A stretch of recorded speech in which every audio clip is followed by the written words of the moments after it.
world in your eyes.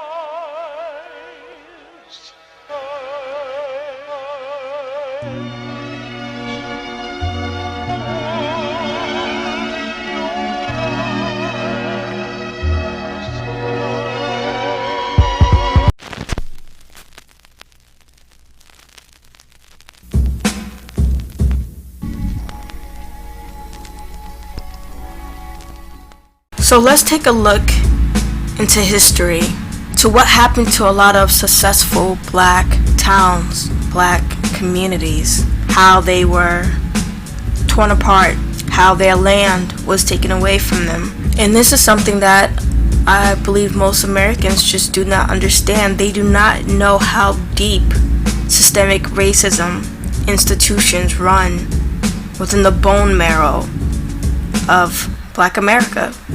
And this isn't to disregard the hardships of any other group, because I will be touching on that soon as well. I walked through the middle of the block and I looked at both sides of the street. It was gone. And I didn't want to break down in the street and cry because it was gone. The history was gone. They got the people out, then they tore the whole thing down and built expensive housing. In the 1950s and 60s, the federal government forced 300,000 families from their homes. My dad always told me that the family was run out of Pierce City. The mob stood shoulder to shoulder and just fired across into what we believe was the black community. When you start to read these things, you're stunned by it. How do we cure the past in a sense? With the black-owned land in Forsyth County, what you see is a sale from somebody to a black landowner. And then you don't see the next deed.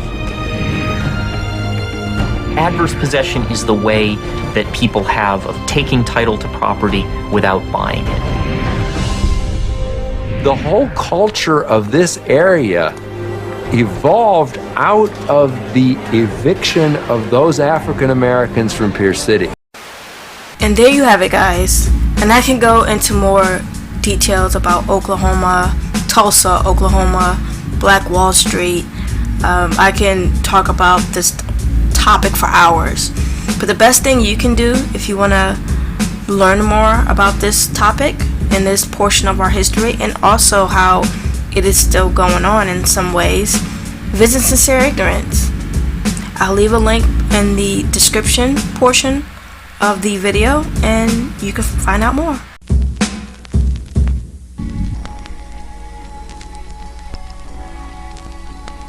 Sincere Ignorance.